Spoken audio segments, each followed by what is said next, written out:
अंकित अवस्थी आप हैं मेरे साथ में खबर पर चर्चा करने के लिए। खबर यह है कि हाल ही में जम्मू कश्मीर में सरकार के द्वारा केंद्र सरकार जो कि यूनियन टेरिटरी के ऊपर शासन करती है राज्यपाल के माध्यम से, तो मनोज सिन्हा जी के द्वारा ये कहा गया है कि जल्दी ही यहाँ पर हर परिवार को एक यूनिक आईडी कार्ड दिया जाएगा, फैमिली को एक विशिष्ट पहचान पत्र दिया जाएगा।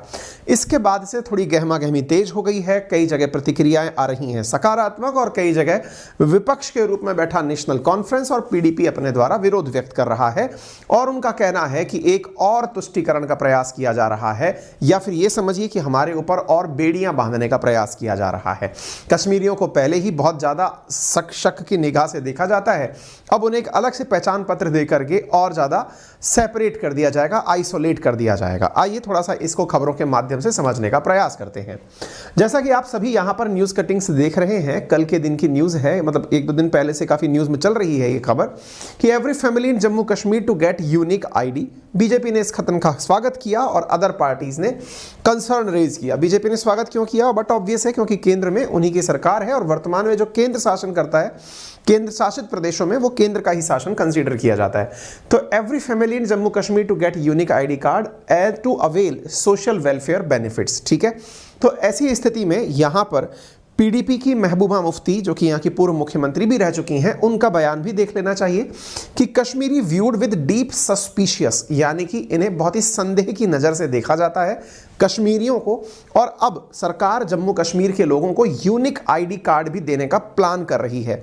इसका कहने का अर्थ ये हुआ कि एक तरफ जहां पर ये मतलब जिस तरह से सरकार के द्वारा ये प्रयास किया जा रहा है विशिष्ट आईडी कार्ड देने का, वहीं पर पूर्व मुख्यमंत्री का इस तरह से आरोप लगाना दोनों की ही दिशा में जनता को बांटने जैसा होगा। कुछ लोग इसके समर्थन में होंगे, कुछ लोग इसके विपक्ष में होंगे।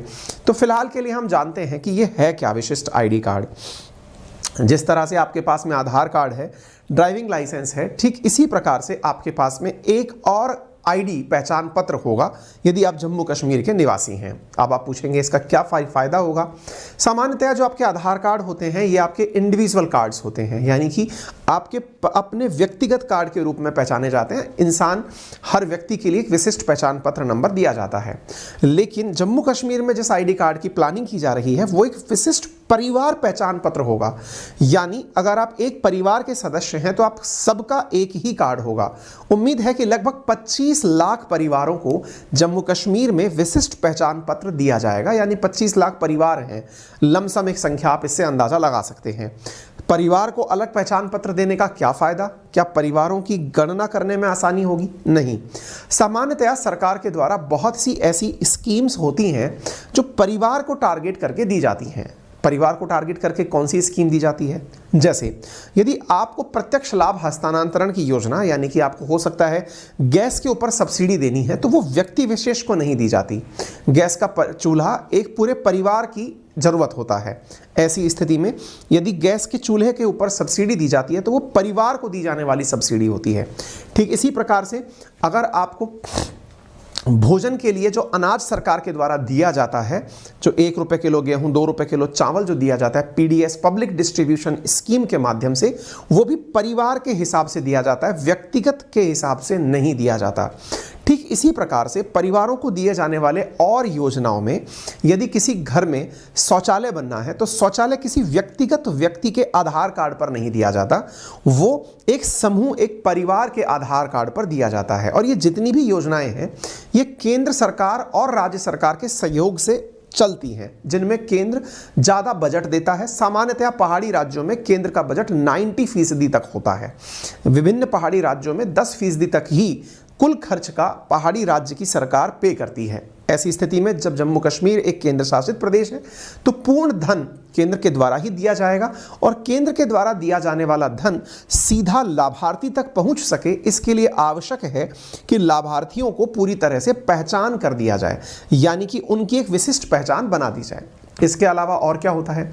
और भी बहुत सारी योजनाएं। उदाहरण के लिए अगर मान लीजिए किसी व्यक्ति को कोई रोजगार देना है, या फिर ये समझिए कि सब्सिडी दी जानी है, या फिर ये समझिए कि मनरेगा के तहत उसको मजदूरी दी जानी है, तो ऐसी स्थिति में यदि व्यक्ति की एक विशिष्ट पहचान होगी, अब किसी खेत के अंदर सरकार को सब्सिडी ट्रांसफर करनी है, उदाहरण के लिए फर्टिलाइजर सब्सिडी देनी है, कैरोसिन पर सब्सिडी देनी है, तो वो सब सब्सिडी आज भी मैं आपको इसको और विशिष्टता से पहचानने के लिए अगर बताता हूं तो वर्तमान में राजस्थान में कुछ इसी प्रकार का एक कार्ड चलता है जिसे जन आधार कार्ड के नाम से जाना जाता है। वो भी परिवार के मुखिया के ऊपर चलता है, परिवार के सभी सदस्य उसमें शामिल होते हैं। राजस्थान में जहां कांग्रेस की सरकार है वहां पर जन आधार कार्ड का बहुत ही अच्छे से उपयोग हुआ है।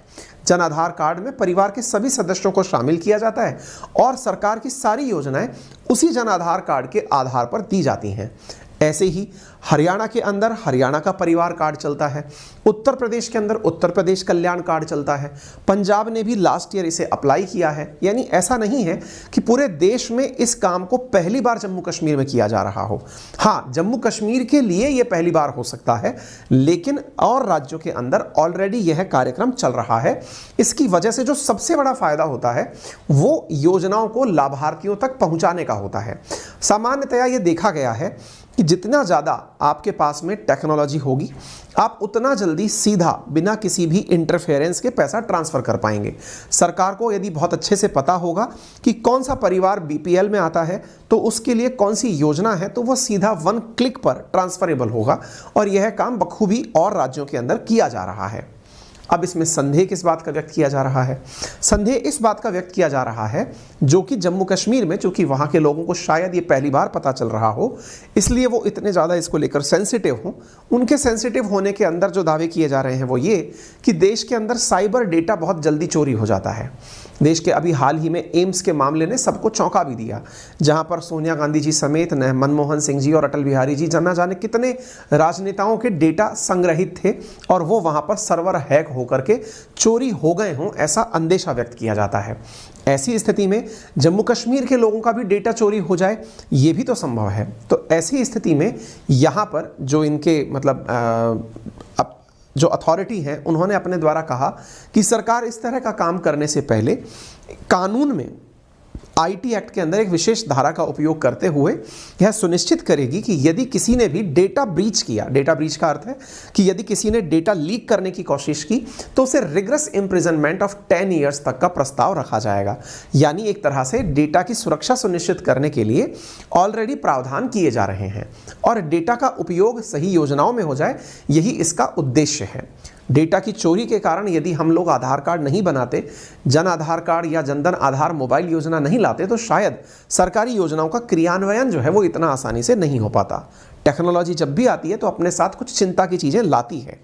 इसी बीच में ये कितना सही होगा कहना कि यदि लोगों को विशिष्ट पहचान दे दी गई तो संभव है कि उन्हें राज्य के अंदर अलग से पहचान करके सेग्रीगेट कर दिया जाए या आइसोलेट कर दिया जाए। देखिए, इसके बारे में भी अलग अलग मत होते हैं। कुछ लोगों का कहना है कि जैसे महबूबा मुफ्ती का ही कहना है कि इस तरह से कश्मीरियों को और ज़्यादा आइसोलेट कर दिया जाएगा। वहीं अगर सकारात्मकता के साथ देखा जाए तो अब कश्मीरियों के पास भी सारी योजनाओं का पैसा पहुँच पाएगा। जो पहले राजनीतिक पार्टियों में या फिर जो जम्मू कश्मीर की सरकारों के साथ हमेशा आरोप लगता रहा है भ्रष्टाचार का कि किसी के लिए भी पैसा पहुंचा वहां पर, वो उस लाभार्थी तक नहीं पहुंचा, वहां पर रही हुई सरकारों के ही कोटे भरने में काम आया। अब इसी प्रकार से महबूबा मुफ्ती के बयान को आप देख सकते हैं कि ये जनता को बरगलाने का काम कर रही हैं। यूँ तो नहीं कि उन्हें लोगों को अवेयर करना हो कि यदि लोगों को इस बारे में जानकारी मिले तो उन तक भी लाभ पहुंचेगा और लाभ पहुंचेगा तो वो लोग भी अपने लिए स्वावलंबी बनकर खड़े हो जाएंगे। जम्मू कश्मीर में कहा जाता है कि सरकार ने अब तक बहुत पैसा इन्वेस्ट किया है लेकिन वो उस व्यक्ति तक नहीं पहुंच पाया, तो जो बीच के लोग हैं उन तक ही रह गया। टेक्नोलॉजी ही इस प्रकार से चीज़ों को अपने अंतिम बिंदु तक पहुंचाने में सक्षम होती है। ठीक है, तो ये फैमिली आईटी कार्ड बनने की बात हो रही है, जम्मू कश्मीर के अंदर हो रही है। मनोज सिन्हा जी के द्वारा हाल ही में इस बारे में चर्चा करते हुए एक विजन डॉक्यूमेंट साझा किया गया था कटरा के अंदर ई गवर्नेंस का, जिसमें उन्होंने कहा था कि हम जम्मू कश्मीर का एक डिजिटल जम्मू कश्मीर दृष्टि पत्र जारी करते हैं और उस पत्र के अंदर इन्होंने कहा था कि इस यूनियन टेरिटरी के जितने भी लोग हैं उनको पूरी तरह से ऑथेंटिक, वेरीफाइड और रिलायबल डेटाबेस तैयार करके दिया जाएगा। जम्मू कश्मीर फैमिली कार्ड इसका नाम होगा। इस कार्ड की शुरुआत में अंग्रेजी वर्णमाला के अक्षर होंगे और 8 अंक बाद में लिखे होंगे, यानी कि अल्फा न्यूमेरिक होगा। ये न्यूमेरिक यानी नंबर्स भी होंगे और आगे की तरफ अल्फाबेट्स लिखे होंगे। तो एक विशेष प्रकार से आईडी कार्ड के अंदर पहचान बन जाएगी। परिवार के डेटाबेस में उपलब्ध जानकारी का उपयोग सामाजिक लाभों के लाभार्थियों के चयन के लिए किया जाएगा, ऐसा मनोज सिन्हा जी के द्वारा कहा गया है। ठीक है, आप कश्मीर लाइव्स में देख सकते हैं 25 लाख फैमिली जम्मू कश्मीर के अंदर जल्दी ही ही यूनिक आईडी कार्ड रखेंगी। ये मैंने आपको खासियतें हैं जो इसके बारे में बता दी हैं। क्या फ़ायदे होंगे ये भी हमने आपको बता दिया है, कौन से राज्य में इसको लागू कर दिया गया है ये भी मैंने आप लोगों को पूरी तरह बता दिया है।